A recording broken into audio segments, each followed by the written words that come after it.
तो कत्ले हुसैन असल में मर्गे यजीद है, इस्लाम जिंदा होता है हर करबला के बाद।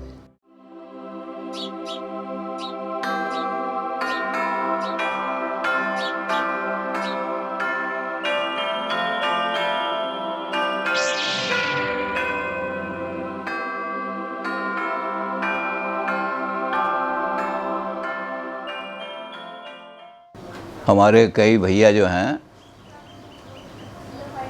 उनकी जिज्ञासाएं आती हैं और उन जिज्ञासाओं से ही पता लगता है कि वो अपनी कल्चर को समझने का प्रयास कर रहे हैं, उनको कोई साधन नहीं मिल रहा।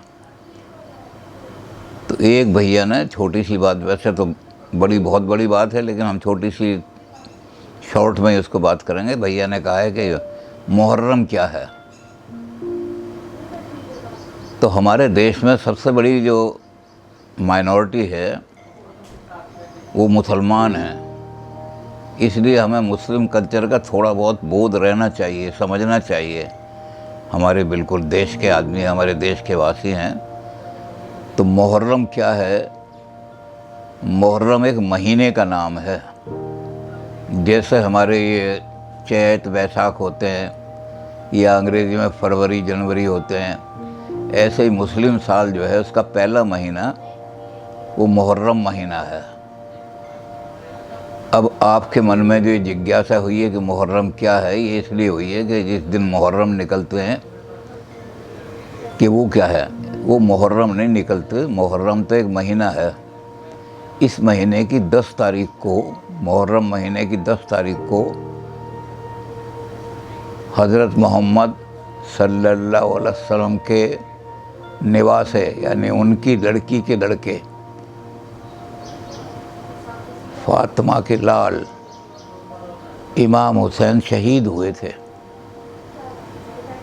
तो 10 तारीख के, मुहर्रम की 10 तारीख को शहीद हुए थे और मुहर्रम महीने की 11 तारीख को उनकी याद में ताज़िए निकलते हैं। वो मुहर्रम नहीं होते, वो ताज़िए होते हैं। मुहर्रम तो महीना है पूरा, तो ताज़िए कहलाते हैं। और ताज़िए का मतलब होता है, ताज़ियत माने दुख, यानी शोक अभिव्यक्ति का चिन्ह, सिंबल। अब मैं एक छोटी सी बात बता के इसको ख़त्म कर रहा हूँ, क्योंकि आपकी जिज्ञासा तो ये मैंने समाप्त कर दी कि मुहर्रम तो एक महीने का नाम है। वो जो ताज़िए वो निकलते हैं वो असल में ताज़िए होते हैं, लेकिन मुहर्रम कह देते हैं उनको, क्योंकि ताज़िया शब्द ज़रा कठिन पड़ता है। ताज़िया का मतलब ये, ताज़ियत माने दुख, शोक। तो शोक सभाएं जैसे होती हैं, ये शोक सभा का चिन्ह है कि उस दिन बहुत शोक होता है, हम बहुत शोक मनाते हैं उस दिन। हज़रत इमाम हुसैन जो थे वो फातिमा के पुत्र थे और फातिमा जो हैं वो रसूलुल्लाह की लड़की हैं। तो ये करबला में शहीद हुए थे। अब मैं एक छोटी सी घटना बता के आपकी जिज्ञासा को समाप्त कर रहा हूँ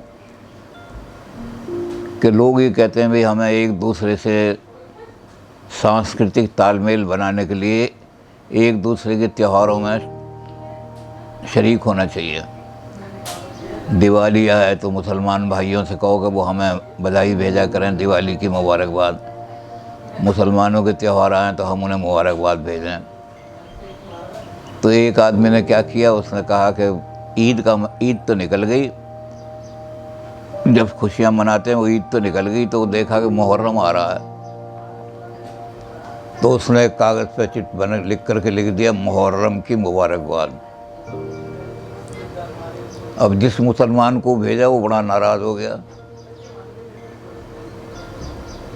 मुहर्रम तो शोक का अवसर है, तुम्हारे घर में किसी की मृत्यु हो जाए या किसी को कत्ल कर दिया जाए तो मैं वहाँ लिख करके आपको भेजूँ कि इस मौत की आपको मुबारकबाद। तो वो बड़े नाराज़ हो गए जिनको लिखा था। अब जिसने लिखा था उसने कहा हमने तो इस दृष्टि से लिखा था भाई इनका त्यौहार है, मुबारकबाद लिख दिया। तो ये हमें पता होना चाहिए कि मुहर्रम दुख का अवसर है। तो फिर मैंने, जिन्होंने नाराज़गी दिखाई थी, फिर मैंने उनको मिलाया, मोबाइल मिलाया मैंने कहा इन्होंने और दृष्टि से मुबारकबाद लिखा है।